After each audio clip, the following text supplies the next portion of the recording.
Finally, a Virtual Boy game where your eyes aren't the only thing exploding. It's Panic Bomber.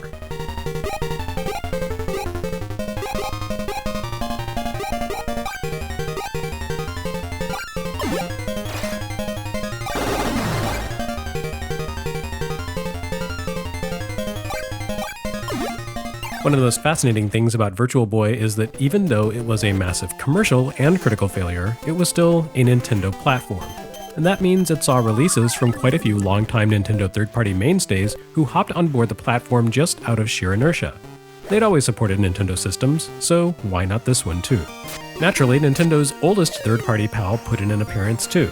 Hudson may have been deeply involved in kitting out the TurboGrafx-16 or PC Engine console for Nintendo rival NEC, but they never stopped publishing for Nintendo, not since releasing the very first Famicom third-party title back in 1984. And so their first Virtual Boy release, Panic Bomber. Unlike Jack Brothers, the title and box art make it pretty clear that this is a game tied to this company's long-running and perennially beloved Bomberman series. It is not, however, a classic Bomberman game. Instead, Panic Bomber is a rare Bomberman excursion into something besides top-down competitive bomb laying, a falling block puzzle game. While it's a bit of a shame Virtual Boy never saw a traditional Bomberman title, especially after Atomic Punk and its many sequels on Game Boy turned out so well, it does make sense. As I said, the central hook of Bomberman has long been its competitive multiplayer, a feature not available for Virtual Boy due to Nintendo's failure to release the planned multiplayer Virtual Boy link cable. Although there have been a fair few single-player Bomberman titles through the years, such as Robo Warrior for NES, these almost always come with a backup competitive mode to prevent them from being a wholly solo experience. So it makes sense that Hudson would look to other genres for Bomberman's outing on a device incapable of multiplayer support. This would have made more sense, though, if they had actually gone with a genre that works best played solo. Panic Bomber is cut from the cloth of head-to-head competitive puzzlers. It's basically a clone of Compile's Puyo Puyo franchise. So it still kind of misses the point. Panic Bomber is a multiplayer experience that on Virtual Boy only allows one person to play. I stress on Virtual Boy because on other systems, Panic Bomber did support head-to-head play. The game debuted in Japan as a title for, yes, PC Engine, about 9 months before it shipped as a Japanese Virtual Boy launch title. Hudson ported the game to a whole slew of platforms, including Super Famicom, Neo Geo, FM Towns Marty, and the Sharp X68000. So Virtual Boy was simply added to the list of target hardware for conversions, et voila.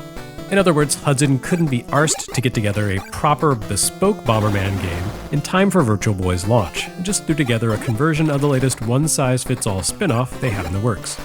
This was absolutely the correct decision because Virtual Boy fizzled immediately at retail. BB Panic Bomber is easily one of the most poorly selling entries in the franchise of all time. Besides, Atlas gave us a taste of Bomberman-esque action with the quite excellent Jack Brothers. Virtual Boy has an unusual amount of repetition in its slim library with 2 bowling games and 2 separate versions of Tetris, so it's good to have this change of pace. Hudson did at least spruce up the game to take advantage of Virtual Boy's strengths. Despite the monochrome color scheme, Panic Bomber for Virtual Boy might be the most visually spectacular version of the game. Not only does it sport widescreen visuals, but the backgrounds floating behind the main action wells do a great job of setting the scene for the simplistic story mode with detailed bitmap art. It's really quite an attractive little puzzler. It's not exactly an inventive puzzler, however, although Hudson certainly made an effort to integrate the Bomberman concept into its mechanics. Again, this is very much a game in the Puyo Puyo mold, where 2 characters face off against one another and try to chain together falling objects in order to attack their opponent by sending cleared objects to the other side of the screen. Unlike in Puyo Puyo, falling blocks consist of 3 objects rather than 2, and the matching mechanic works more like columns. You clear blocks by lining up 3 like objects on either the horizontal, vertical, or diagonal axis, with bonuses for clearing multiples at once. As you clear away objects, you send those pieces over to your opponent's side as garbage, which pushes their pile up toward the kill line at the top of the screen. Junk blocks can only be cleared away by making matches in adjacent spaces, which means it is possible to send garbage back over in the other direction, but very difficult. What sets Panic Bomber apart from a billion other Puyo wannabes is the presence of an intermediate step in making matches, which is where the Bomberman element comes into play. Simply clearing blocks doesn't spam your opponent with junk pieces. Instead, perhaps unintuitively, when you take pieces out of play, new objects appear at the bottom of your side of the screen. For each 3-piece match you make, a small bomb pops up in your well. The bombs sit inertly and slowly push your pile upward. It's the same as junk objects do. But bombs are not junk. every once in a while, a bomb with a lit fuse will drop into your well. When the active bomb lands, it explodes in classic Bomberman style in a cross-shaped blaze.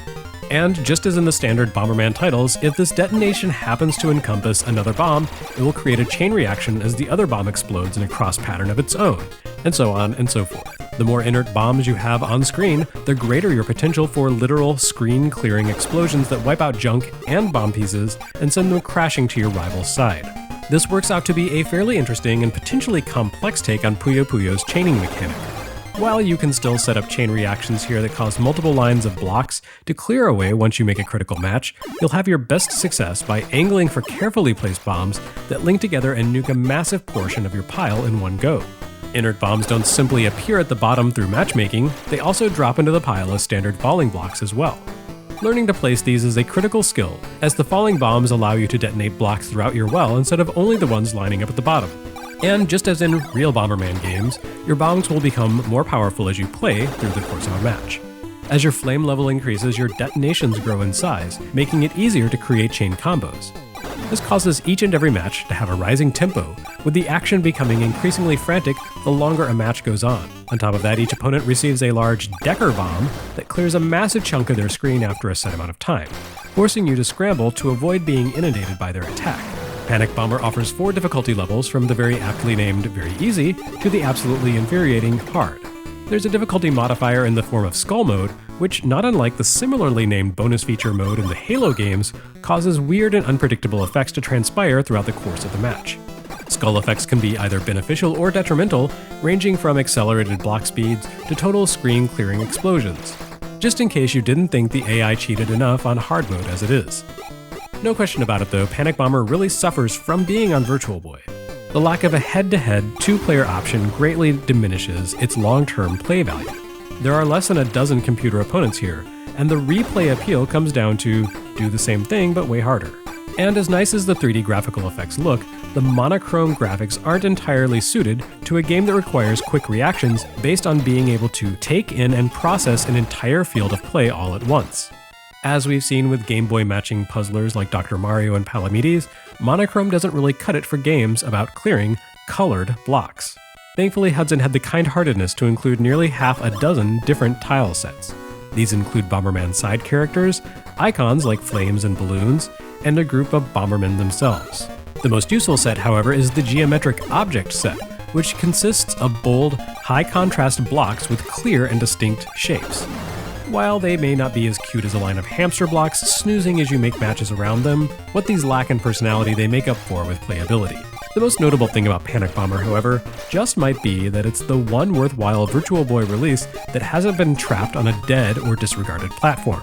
The Virtual Boy version may be tied to this hardware forever, but it's pretty easy to get a hold of other releases of the game. Hudson also released the game for the US on Neo Geo back in the day, and the Super Famicom cart is an inexpensive pickup without much of a language barrier to worry about. Konami also brought the PC Engine version to the US by way of Wii U Virtual Console, which is, at the time of this writing, the most logistically straightforward way for Americans to grab the game. Though there is some irony in the fact that the American releases of Panic Bomber made the jump from Nintendo's least successful platform ever to its second least successful. Oh well, better grab it now before Nintendo erases Wii U from their own history the way they have Virtual Boy.